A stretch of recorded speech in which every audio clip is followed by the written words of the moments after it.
आज की जो वैकेंसी है ऑल इंडिया के तरफ से निकल के आ रही है, जिसमें डिप्लोमा, बीई, बीटेक, आईटीआई सभी कुछ अप्लाई कर सकता है।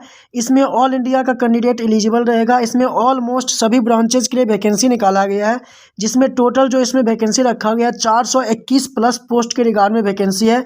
सैलरी आपको काफ़ी अच्छा खासा करीब 50,000 पर मंथ पे किया जाएगा। बिल्कुल ही लेटेस्ट में ये वैकेंसी जारी किया गया है। तो चलिए हम डिटेल से इसके ऑफिशियल एडवर्टाइजमेंट पर विजिट करते हैं। ये इसका ऑफिशियल एडवर्टाइजमेंट रहने वाला है, जो कि बिल्कुल ही लेटेस्ट में जारी किया गया है। यहाँ पर डिटेल से कंपनी का ब्यौरा मेंशन कर दिया गया, जो कि गवर्नमेंट ऑफ इंडिया का ऑथोराइज पीएसयूज कंपनी रहने वाला है। यहाँ पर सभी कुछ डिटेल से मेंशन कर दिया गया है। बारी बारी से मैं सभी वैकेंसी को डिटेल से डिस्क्राइब करूंगा, जिसमें डिप्लोमा, बी, बीटेक, आईटीआई के लिए वैकेंसी है। सबसे पहले जो यहाँ पर वैकेंसी मेंशन कर दिया गया आईटीआई ट्रेड वालों के लिए, यहाँ पर पोस्ट कोड मेंशन कर दिया गया। इसमें एसेंशियल क्वालिफिकेशन मेंशन कर दिया गया है। तो आपके पास 10th के बाद डीजल मैकेनिक में आईटीआई का सर्टिफिकेट और इसमें आप एलिजिबल रहेंगे, जिसमें टोटल 89 वैकेंसी रखा गया है। इसी प्रकार से नेक्स्ट जो वैकेंसी रखा गया है, इसका पोस्ट कोड मेंशन कर दिया गया है। फीटर के लिए वैकेंसी है। एज इट इज़ आपके पास 10th के बाद आईटीआई है, तो इसमें आप अप्लाई कर सकते हैं। टोटल इसमें 188 पोस्ट के रिगार्ड में वैकेंसी है।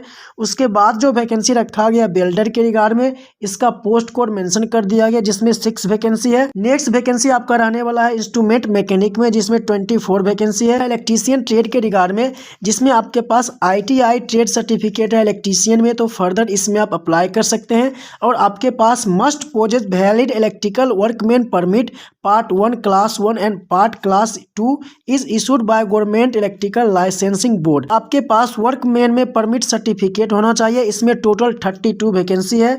उसके बाद जो वैकेंसी रखा गया है इलेक्ट्रॉनिक मैकेनिक के रिगार्ड में, जिसमें 13 वैकेंसी है। इसी प्रकार से मोटर व्हीकल के रिगार्ड में वैकेंसी है। ओनली आईटीआई वाले कैंडिडेट इसमें एलिजिबल रहेंगे। नेक्स्ट जो वैकेंसी आपका रखा गया है सर्वेयर के रिगार्ड में, जिसमें 3 वैकेंसी है, जिसमें ITESM प्लम्बर, इसी प्रकार से RAC में वैकेंसी है। वायरमैन के रिगार्ड में वैकेंसी है। तो काफ़ी अच्छा खासा यहाँ पर वैकेंसी रखा गया है। नेक्स्ट जो वैकेंसी रखा गया है, इसका ग्रेड पे मेंशन कर दिया गया 26,000 आपका बेसिक पे रहेगा, जिसमें ओवरऑल ग्रॉस सैलरी आपको करीब 40,000 से लेकर 50,000 पर मंथ पे किया जाएगा। इसमें जो यहाँ पर क्वालिफिकेशन मेंशन कर दिया गया है 12th आपके पास साइंस में होना चाहिए, और इसके साथ ही diploma in OT technology course आपके पास होना चाहिए, तभी इसमें आप एलिजिबल रहेंगे। और इसके साथ ही 2 साल का मिनिमम एक्सपीरियंस है, तभी इसमें आप अप्लाई कर सकते हैं।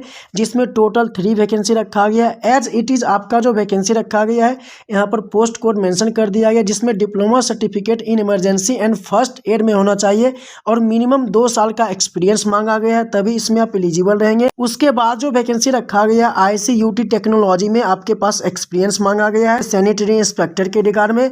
तो जो भी इसमें एलिजिबल कैंडिडेट होते हैं अप्लाई करिए। नर्सिंग के रिगार्ड में वैकेंसी है।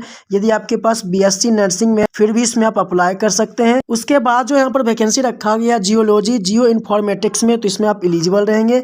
1 साल का मिनिमम एक्सपीरियंस मांगा गया है। BSc यदि आपके पास फिजिक्स, केमिस्ट्री, जियोलॉजी में है, तो इसमें आप अप्लाई कर सकते हैं। इसके साथ आपके पास मिनिमम 3 साल का एक्सपीरियंस है, तभी इसमें आप एलिजिबल रहेंगे। पोस्ट वाइज वैकेंसी को मेंशन कर दिया गया है। तो जो भी एलिजिबल और इंटरेस्टेड कैंडिडेट होते हैं, जरूर से जरूर अप्लाई करिए। अलग अलग पोस्ट के हिसाब से अलग अलग एज का क्राइटेरिया रखा गया है।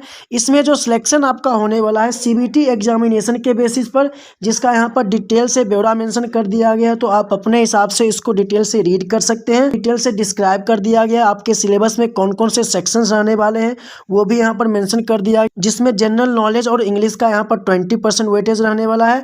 रीजनिंग, अर्थमेटिक, न्यूमेरिकल मेंटेलिटी का 20%। इसी प्रकार से आपका जो डोमेन सब्जेक्ट है, डिसिप्लिन है, उसका 60% वेटेज।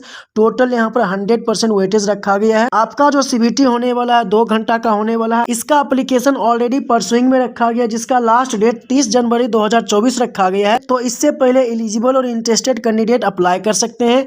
इसमें एप्लीकेशन फी की बात करें तो जनरल OBC कैंडिडेट को 200 रुपया प्लस में आपको GST पे करना है, और इसके साथ ही SC ST वुमेन कैंडिडेट को बिल्कुल ही एग्जेम्प्टेड कर दिया गया। उनको किसी भी प्रकार का एप्लीकेशन फी पे करने की जरूरत नहीं है। इसका डिटेल से apply link, official website, official advertisement सभी कुछ आपको हमारे टेलीग्राम और व्हाट्सएप चैनल पर प्रोवाइड कर दूंगा।